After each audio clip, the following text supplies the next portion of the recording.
Friends and my dear parents, JW 2025 results me ర్యాంకుని base చేసుకొని మీరు JoSAA కౌన్సిలింగ్లో అయితే పార్టిసిపేట్ చేస్తారు.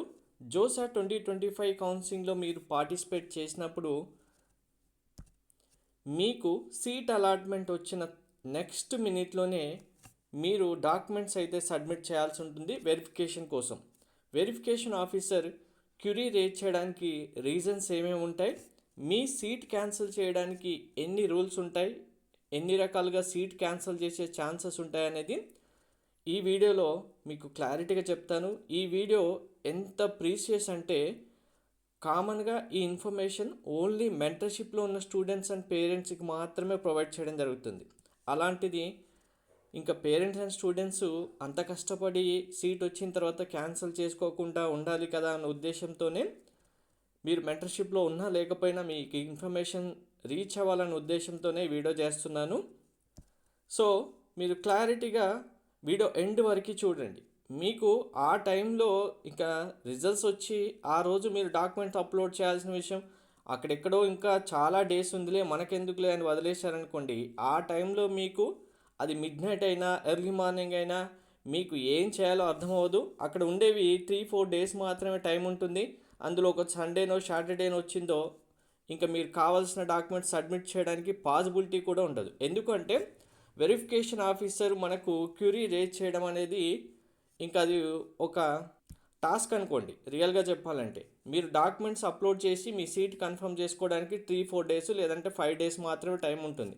ఆ టైంలో అంతా ప్రాసెస్ కంప్లీట్ అవ్వాలి. లేకపోతే సీట్ క్యాన్సిల్ అని డైరెక్ట్గా మీకు మెయిల్ వచ్చేస్తుంది. మెయిల్లో డాక్యుమెంట్ కూడా పంపిస్తారు మీ సీట్ క్యాన్సిల్ చేసామనేది. సో వెరీ ఫస్ట్ వన్ ఇక్కడ చూడండి, స్పెల్లింగ్ డాటా మిస్ మ్యాచ్. మీరు మెయిన్స్ అప్లికేషన్ ఫామ్లో ఫిల్ చేసిన డీటెయిల్స్ కానీ మీ డాటా కానీ మీరు అప్లోడ్ చేసే ఏ ఒక్క డాక్యుమెంట్లో ఉన్న 10th సర్టిఫికేట్ అయినా ఇంటర్ సర్టిఫికేట్ అయినా కేటగిరీ సర్టిఫికేట్ అయినా ఏ డాక్యుమెంట్లో అయినా సరే మీకు spelling mistake data miss match వస్తే కంపల్సరీగా క్యూరీ రేజ్ చేస్తారు. బోర్డు మార్క్స్ టాప్ 20%లో ఉన్నప్పటికీ, ఇక్కడ ఎందుకు ఉన్నప్పటికన్నా చెప్తున్నానంటే ఇలా కూడా క్యూరీస్ అయితే రావడం జరిగింది.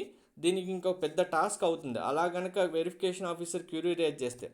కామన్గా ఒక బోర్డుకు సంబంధించి స్టూడెంట్స్, అది ఏ స్టేట్ బోర్డు అయినా సిబిఎస్ఈ అయినా, eligibility criteria 75% marks 65% marks criteria ఉంది. ఇంతకంటే ఎక్కువ మార్క్స్ ఉన్న స్టూడెంట్స్కి టాప్ 20%లో ఉన్నారనేది సర్టిఫికేట్ కూడా అవసరం లేదు. కానీ ఈ మధ్య ఇవి కూడా వస్తున్నాయి స్టూడెంట్స్కి. ఇలా జరిగినప్పుడే స్టూడెంట్ మనకు కర్ణాటక నుంచి కాంటాక్ట్ అవ్వడం జరిగింది. దాని తర్వాత ఇంకిద్దరు స్టూడెంట్స్కి సేమ్ ప్రాబ్లం వచ్చింది. అది ఎందుకు వచ్చింది, ఎలా వచ్చింది అనేది స్టూడెంట్ ప్రొఫైల్ బేస్ చేసుకొని ఉంటుంది. మన తెలుగు రాష్ట్రాల్లో కూడా రావడం జరిగింది. ఆ టైంలో మీరు బోర్డు చుట్టూ తిరిగినా దానికి సొల్యూషన్ రాదు. కాబట్టి క్లారిటీగా వెరిఫికేషన్ ఆఫీసర్ క్యూరీ రాకముందే మీరు మీ ఎలిజిబిలిటీ కరెక్ట్గా ఉందా లేదా చెక్ చేసుకోండి. స్టేట్ ఎలిజిబిలిటీ, చాలామంది ఇక్కడ స్టేట్ ఎలిజిబిలిటీ అనేది మీరు intermediate first year and second year ఏ స్టేట్లో అయితే చదువుతారో ఆ స్టేట్ మీకు స్టేట్ ఎలిజిబిలిటీ అవుతుంది. మీరు సిబిఎస్ఈ స్టూడెంట్స్ అయితే only board exam second year రాస్తారు కాబట్టి +12, సో అది మాత్రమే క్రైటీరియా అవుతుంది. కొంతమంది స్టేట్ ఎలిజిబిలిటీ వేరే పెట్టేసి మళ్ళీ సీట్ వచ్చిన తర్వాత స్టేట్ ఎలిజిబిలిటీ సర్టిఫికేట్ అప్లోడ్ చేసిన తర్వాత మిస్ మ్యాచ్ అవుతే ఆటోమేటిక్గా సీట్ క్యాన్సిల్ చేస్తారు. కేటగిరీ సర్టిఫికేట్ మెయిన్గా చాలా మంది పేరెంట్స్కి తెలియని విషయం కూడా ఇది. కేటగిరీ సర్టిఫికేట్ వ్యాలిడిటీ ఎగ్జాక్ట్గా ఉండాలి, నేమ్స్ కరెక్ట్గా ఉండాలి, ఫార్మాట్ కరెక్ట్గా ఉండాలి, స్పెల్లింగ్స్ కరెక్ట్గా ఉండాలి. మీరు ఏ కేటగిరీ అయితే ఇన్ఫర్మేషన్ ప్రొవైడ్ చేశారో ఆ కేటగిరీకి సంబంధించిన సర్టిఫికేట్ కంపల్సరీగా ఇన్ టైంలో ఇన్ ఫార్మాట్లో ఉండాలి. అందులో ఏదున్నా కానీ కంపల్సరీగా మీకు క్యూరీ రేజ్ అవుతుంది. Next one, medical certificate. ప్రతి ఒక్క స్టూడెంట్ మెడికల్ సర్టిఫికేట్ ప్రొవైడ్ చేయాల్సి ఉంటుంది. మెడికల్ సర్టిఫికేట్లో 13 డీటెయిల్స్ ఉంటాయి. ఈ 13 డీటెయిల్స్లో ఎవరో ఒకరికి అని కాకుండా చాలామంది స్టూడెంట్స్ అండ్ పేరెంట్స్కి దీనికి సంబంధించిన క్యూరీ అయితే రేజ్ అవుతుంది. ఎందుకంటే ఆ 13 డీటెయిల్స్ అన్నీ ఫిల్ చేయడంలో ఎంత కరెక్ట్గా మీరు చెప్పినా, ఎంత కరెక్ట్గా డాక్టర్కి తెలిసినా ఆ ఎగ్జాక్ట్ డీటెయిల్స్ ఏ ఫార్మాట్లో ఏ నెంబర్స్ ఎక్కడ ఫీల్డ్స్లో ఉండాలి అనేది తెలిసిన వాళ్ళు మాత్రమే చూసి పక్కన పెట్టుకొని రాస్తేనే కరెక్ట్గా వస్తుంది. ఆ డీటెయిల్స్ అన్నీ ఇంకా ప్రీవియస్ ఇయర్స్తో చాలామంది ఇదే ఫేస్ చేశారు, కాబట్టి అది కరెక్ట్గా డీటెయిల్స్ ఫిల్ చేసి అప్లోడ్ చేయాలి. నెక్స్ట్ వెరీ ఇంపార్టెంట్, దీనికంటే ముందు మీకు కౌన్సిలింగ్ సంబంధించి కంప్లీట్ గైడెన్స్, మీకు కెరియర్ గైడెన్స్ కావాలి, మెంటర్షిప్ కావాలి అంటే ఓన్లీ జోసా సీసాబ్ కావాలనుకుంటే 2000 rupees. JoSAA, CSAB and private universities BITSAT, VIT, Manipal, Amrita, COMEDK, Sastra ఇలాంటి యూనివర్సిటీస్ సంబంధించి కంప్లీట్ గైడెన్స్ కావాలి అనుకుంటే 4000 రూపీస్. మీరు పేమెంట్ ఐడి ఇక్కడ డీటెయిల్స్ ఇవ్వడం జరిగింది. పేమెంట్ చేసి వాట్సాప్కి స్క్రీన్ షాట్ పంపిస్తే మీరు మెంటర్షిప్లో జాయిన్ అవుతారు.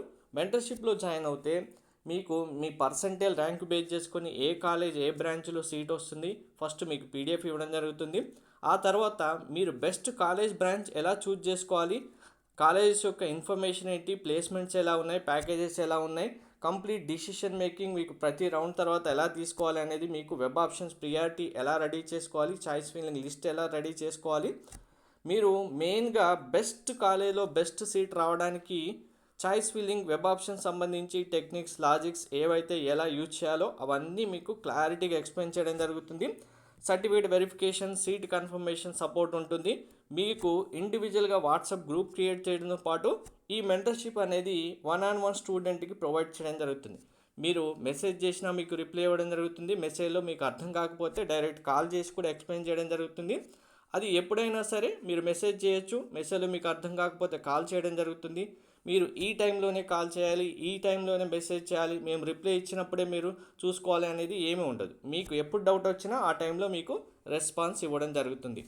అండ్ ఇక్కడ నెక్స్ట్ 7th వన్ వచ్చేసరికి ఇన్ టైంలో మీ వెరిఫికేషన్ అంటే ఆ 3-4 డేస్ ఆర్ 5 డేస్ టైం ఇచ్చింది ఏదైతే ఉంటుందో ఆ టైంలో వెరిఫికేషన్ కంప్లీట్ చేసుకోవాల్సిన బాధ్యత మీదే. జోసా వాళ్ళది ఉండదు. కంప్లీట్ అయిందా, ఓకే, ఇంకా పెండింగ్లో ఉంది, వెరిఫికేషన్ కాలేదంటే దానికి రెస్పాన్సిబిలిటీ పూర్తిగా మీదే అని క్లియర్గా మెన్షన్ చేస్తారు. అండ్ ఇన్ టైంలో ఫీ పేమెంట్ సక్సెస్ఫుల్ కూడా కావాలి. ఫీ పేమెంట్ ఎందుకు కాదులే అని మీరు అనుకుంటారు, కానీ ఫీ పేమెంట్ పే చేసిన టైంలో ఫీ పెండింగ్ అని పడడం, ఫెయిల్ అవ్వడం, సక్సెస్ఫుల్ కాకపోవడం, లాస్ట్ డే లాస్ట్ అవర్కి కూడా వెయిట్ చేసిన స్టూడెంట్స్ పేరెంట్స్ కూడా ఉన్నారు. ఇక్కడ ఎన్టీఏకి ఏ సంబంధం ఉండదు, ఇంకా జోసా కౌన్సిలింగ్ వాళ్ళకి ఉంటుంది. జోసా వాళ్ళకి మెయిల్స్ చేయడం, కాల్స్ చేయడం, కరెక్ట్గా మన ఫీ పేమెంట్ కంప్లీట్ అయ్యేలాగా చేసుకోవడం, ఇది కూడా మన బాధ్యతే అవుతుంది మీరు ఇండివిజువల్గా ప్రాసెస్ కంప్లీట్ చేయాలనుకుంటే. అండ్ ప్రతి ఒక్క డాక్యుమెంటు కరెక్ట్ ఫార్మేట్లో ఫస్టే రెడీ చేసి పెట్టుకొని అప్లోడ్ చేస్తే మీకు ఏ ప్రాబ్లం లేకుండా మీ వెరిఫికేషన్ కంప్లీట్ అవ్వడానికి ఛాన్స్ ఉంటుంది. ఇందులో ఇవన్నీ ఉన్నాయి కదా మీరు అనుకుంటే కనుక ఎస్, ప్రతి ఒక్కటి మీకు క్వశ్చన్ మార్కే అవుతుంది. ఇక్కడ సబ్జెక్ట్ అనేది ఎంత డెప్త్గా ఉంటుంది ఇలా వెరిఫికేషన్ అనేది మీకు చెప్పినంత ఈజీగా కూడా ఉండదు. ప్రతి ఒక్కదానికి ఒక క్యూరీకి ఒక్కొక్క ఆన్సర్ ఉంటుంది, ఒక్కొక్క ఫార్మాట్ ఉంటుంది, ఒక్కొక్క సపోర్టింగ్ డాక్యుమెంట్స్ ఉంటాయి. అవన్నిటిని 1 by 1 ప్రాసెస్ చేసుకుంటూ వెళ్తేనే మీకు సక్సెస్ అవ్వడానికి ఛాన్స్ ఉంటుంది. కాబట్టి ముందుగానే ఎటువంటి ప్రాబ్లం రాకుండా మీ కౌన్సిలింగ్కి రెడీగా ఉండండి. ప్రతి ఒక్కరూ కౌన్సిలింగ్ ఇప్పుడే స్టార్ట్ అవ్వదు, ఏ టైంలో స్టార్ట్ అయినా ఆ టైం వరకు మీరు ముందుగా రెడీగా ఉంటేనే ఏ ప్రాబ్లం లేకుండా మీ సీటు మీరు కన్ఫర్మ్ చేసుకుంటారు. వెరిఫికేషన్ ఆఫీసర్ దగ్గర నుంచి మళ్ళీ క్యూరీ రేజ్ చేసుకొని సీట్ క్యాన్సిల్ చేసుకోకుండా. Thank you.